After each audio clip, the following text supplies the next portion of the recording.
umaga, Joen, Noel at Bart.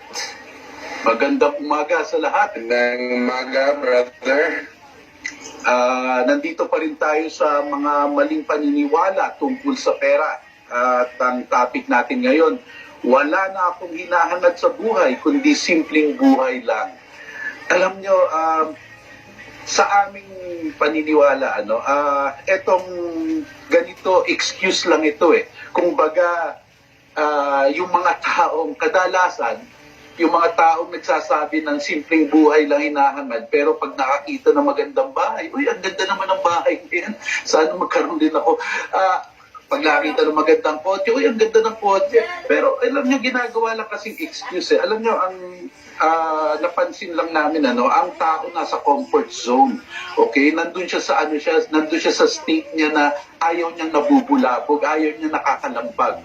Pero alam nyo, sa amin, sa IMG, ginagawa na kinakalampag namin ito. Kasi may kasabihan, if you want to have something you haven't had before, try to do something you haven't done before. Kung gusto mo ng pagbabago sa buhay mo, gumawa ka ng isang bagay na baka hindi mo pa ginawa dati.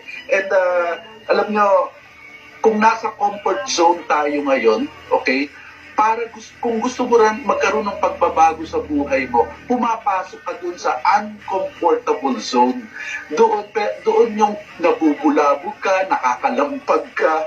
So, gusto mo ng pagbabago na mas makakabuti sa buhay mo. So pumapasok ka sa uncomfortable zone. Pero yung uncomfortable zone na yon, okay, pag na-overcome mo yon, ang susunod yon, comfort zone ulit. Pero anong diferensya ng dalawang comfort zone? Yung comfort zone kanina at saka yung comfort zone ngayon. Yung comfort zone ngayon, may pera ka na. Yung comfort zone kanina, wala ka pang pera. So yun yung bagay na tinitingnan natin.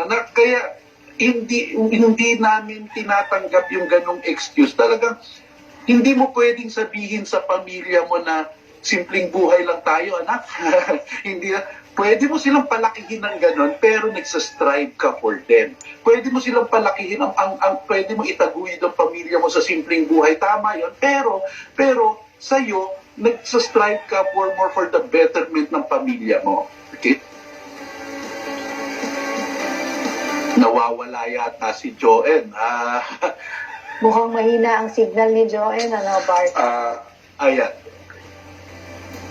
Bart, narinig mo ako, Bart? Yeah, Jo. Hello? Yes, Narinig ba ako? I'm not so sure eh. Baka dito sa typhoon ng mga ganyan, mahina ang signal. But anyway, wala namang masama sa... Hello? Bart? We can hear you, Tuloy lang, Joen. Joen. Wala namang masama sa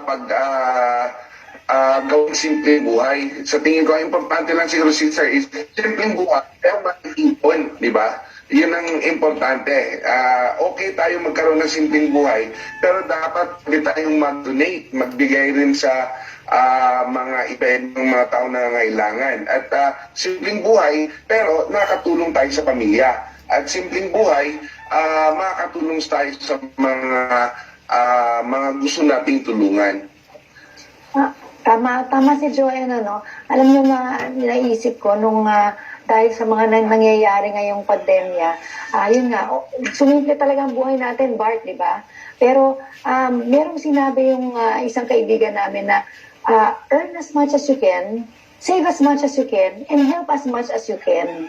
So, pwede namang, tama si Joen, pwede ka namang mag-asam-asam ng simpleng buhay, and yet, makakapatulong ka pa sa iba dahil sa iyong kasimplehan ng buhay. Minsan hindi natin ma-define kung ano yung simpleng buhay na sinasabi nila. Pero at the end of the day, you're working para sa pamilya mo, you're working para makatulong ka sa ibang tao, you're working para sa makapagbigay ka, makapagbahagi ka sa mga nangangailangan, lalo na sa mga tithes mo sa simbahan. Pero the point is, kung ano ba yung simpleng buhay na hinahanap mo, yes, turuan mo ang pamilya mo, pero deep inside you, mag-aspire ka for more at saka paano mo gagawin yung mga gusto mong gawin kung hanggang doon na lang ang income mo, di ba? And most of the time, baka kulang pa yon. So, magkano ka pa rin, yung savings mo pa rin will really tell you kung saan ka papunta, yung pag-aspire mo for better na pamumuhay, talagang dadalhin ka doon sa gusto mong dalhin. Mhm. And Joanne, ngayong araw na to, meron tayong malaking event sa IMG, di ba? Napuputol yata si John. Oo. Yes, sis, meron kami ngayong convention, virtual convention. Marami tayong event ngayon, today and tomorrow, sister. Go ahead, Yeah. Bart, you were saying. Saturday and Sunday, IMG's virtual convention. Itong will be attended by hundreds of thousands na sa worldwide. And ito dito i-share namin lahat ng yun lang nakakatuwa, kahit Zoom lang, kahit virtual lang, nare-reach out namin lahat ng mga kababayan namin in all parts of the world. Yan, so mamaya yan, mangyayari yan today and tomorrow. Yan, present ako dyan mamaya, Joanne at Bart. Magsasalita dyan sa ang ating kapatid na si Brother Bo Sanchez, isa siya sa mga keynote speakers ninyo, di ba? Yeah. Si Brother Bo, together with mga special guests namin, Yes. will take part doon sa Sunday.